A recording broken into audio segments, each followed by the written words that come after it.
I made a note to myself that I would do a few shows that aired before my time, and this show stopped airing a year and a half before I was born.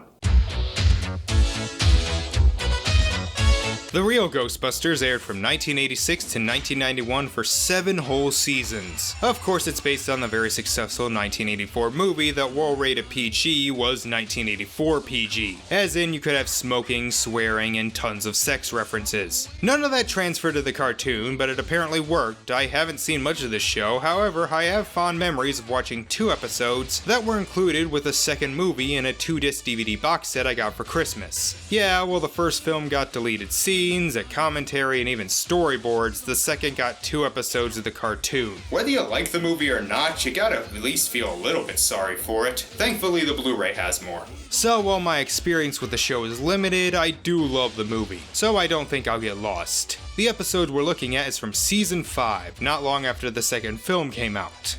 I have no idea if it'll have any references, but let's see how it goes. This is the real Ghostbusters episode, The Halloween Door. By the way, fun fact, the writer of this episode is J. Michael Straczynski, who's not only a comic writer, but was involved in the writing of movies like Thor and World War Z. Anyway, how does the episode start? Well, after our gig at the junior high this afternoon, I'm taking Lynn Stacy to a party at Donald Trump's place. Don't, Venkman, just don't. The quintuple billionaire? The same. I think he wants to talk to me about buying the afterlife. Yeah, that does seem like something he would do. Some jokes don't age well, some get funnier over time. How about you? Well, we're all going trick-or-treating. But you're all literally adults. Did they had kids and I didn't know about it? Seems like something the 80s and 90s would do. Slimer's going as Venkman and we get a nice little callback to the first movie. I have been like a slime. Better than any of the callbacks in the reboot. A hot chick named Lynn Stacy comes in looking for Peter. Seriously, whatever happened to Dana? Did they break up again? Slimer commits assault and she storms out. Wait! I love you! Why, we've hardly met. Oh God, what's wrong with that guy's head? You couldn't! Slimer, you're dead. Boo! You know, there are times I think life is one big bullet with my name on it. I should use that line more often. So the guy with the weird head tells the Ghostbusters that he wants them to help get rid of Halloween. I feel that's more a request for the government, and even if you do, then Fox will probably be on your ass, and they would have every right to. Surely you don't like monsters and ghosts and such? No, absolutely not. We don't like ghosts at all. Racist. I am the chairman of Citizens United Against Halloween and lots of other stuff we don't like. Otherwise known as Prager University. Egon tries to explain why Halloween is important, but creepy head guy doesn't want to hear it. And I know this is completely off topic, but why is Egon blind? In fact, why is Ray a redhead? I can understand artistic license, but why change the hair color? Slimer chases the 2 guys out, which pisses them off. Halloween. What did it ever do for us? Jesus Christ, he's pretty strong for an old guy. They need a PKE meter for their machine to stop Halloween, which the short guy stole. Trick or treat! In your face. I don't know why that was so funny to me. So the Ghostbusters hold a presentation at a school with some pretty elaborate effects, I might add. I mean, how good is business? When the sun goes down and the night grows cold and the wind is whistling through the trees. No, sorry. I swore off the Ghostbusters singing at the beginning of Ghostbusters 2. And yeah, it's a full song. It's okay, but can the plot please start? I hate Halloween. You know, maybe this guy is just trying to bring Halloween back to its pagan roots like the villain from Halloween 3. So this machine apparently just disintegrates anything related to Halloween. Decorations, jack-o'-lanterns, costumes, candy, even scary stories. Because that technology exists. Wasn't that one of Doofenshmirtz's innators? Next he'll be trying to destroy all musical instruments that start with the letter B.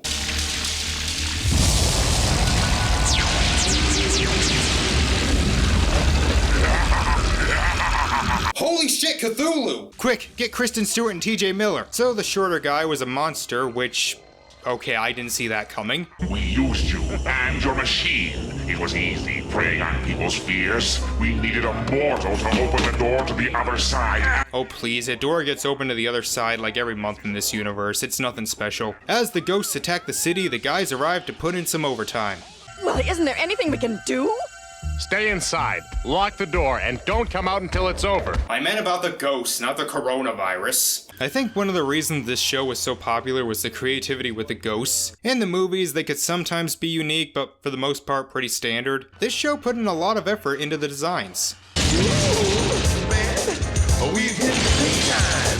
It's all good and we're feeling fine. Why is this a musical all of a sudden? So this is Boogaloo, a demon that apparently terrorized the earth 2,000 years ago. Then I guess Jesus was born and whooped his ass. It's not mentioned in more recent versions of the Bible. I'm trying to get it put back in. Also, he's voiced by Brian O'Neill, the Bus Boys. What were the Bus Boys? I have no idea. There is a sense of dread and panic as this guy and his minions take over. It legit feels like if the Ghostbusters fail, then the world will end. Egon says that 2,000 years ago, the worst demons were banished to the underworld and would stay there so long as there was a Halloween, which is different, I guess. I thought it was gonna be the kids dressing up as ghosts and monsters would scare them, and without them, then that's what caused them to come back. If we don't restore Halloween and send these creatures back where they came from before midnight, the contract is broken permanently. Then we'll never get rid of them. So did he get rid of all the Halloween stuff on Earth, or just New York City? Because if it was just New York City, I say let him have it. They realize they're going for the containment unit and go to help Janine. But you know, she's doing pretty well. Nobody gets past us! Janine should have been the 5th Ghostbuster, not Lewis. But they unleash all the ghosts. Again. And the ghosts destroy the Ecto-1. The firehouse is gone, Ecto-1's been destroyed, we're out of ghost traps, and we've only got another 10 minutes of power left in our packs. Egon, you got a plan? Give up. No, instead they go to close the doorway to the ghost world. Again. Wait a minute. This is exactly the same plot as the first movie. Dickless guy comes in and fucks everything up, containment unit opened, and now they have to close the door? As Boogaloo sees them, Egon and Winston head off to reverse the machine. Ray and I'll distract them. Hey, Boogaloo! You're ugly and your mother dresses you funny. That's cute. I hate cute. I respect this guy. I kind of want him to win. Seriously, he's cool. He's got awesome powers, he's funny while also being threatening. How is he only in this one episode? The machine was damaged and it seems all hope is lost. Ghostbusters! My name's Emma. I live next door. Let me help you guys. Let's get them. Okay. Not exactly sure where she came from, but only got about 3 minutes left, so we need something. Also, that's Kath Soucie. Guess it wasn't hard to get her since she also voices Janine. Egon realizes they can use her to trick or treat. She even finds Boogaloo funny. You're funny. What's wrong with you?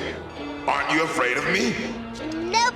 That little girl has bigger balls than any of us. Also, she's not wearing shoes or socks in late October New York. Bigger balls than anyone. That's why we play monsters, so we won't be afraid of monsters anymore. We take back the night once a year because it belongs to the children. Well, in 8 years it apparently won't be for kids, according to Grandpa Phil. You wanted to see Halloween? You wanted proof that we remembered? Don't look in stores or pumpkin fields or bags of candy. Look right here. That's what Halloween is all about, Charlie Brown. The children. Boogaloo is defeated and all the monsters are pulled back into the underworld, and it also transports them back 4 hours, which I guess means Venkman can still go to the Donald Trump party. Creepy head guy apparently didn't learn his lesson. How he still thinks getting rid of Halloween is a good idea, I don't know.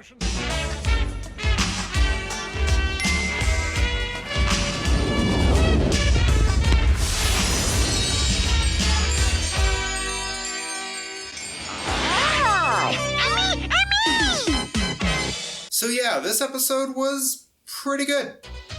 I like the humor. It's not hysterically funny, not as much as the first movie, but there's a decent number of laughs. The plot is creative, the action is fun, and I really love Boogaloo. And while the first half of the episode, the Halloween aspect was kind of lacking, it makes up for it in the last half by actually trying to add some Halloween lore. I don't have too much to add, it's just solid. There are apparently 2 other Halloween episodes of the show, so I'm not sure if this is the best, but if you want some good ghost-busting fun, it's pretty good. I give it a 7 out of 10 on both the episode itself and the Halloween factor. Well, tomorrow we see how Sector V handles Halloween. See you then.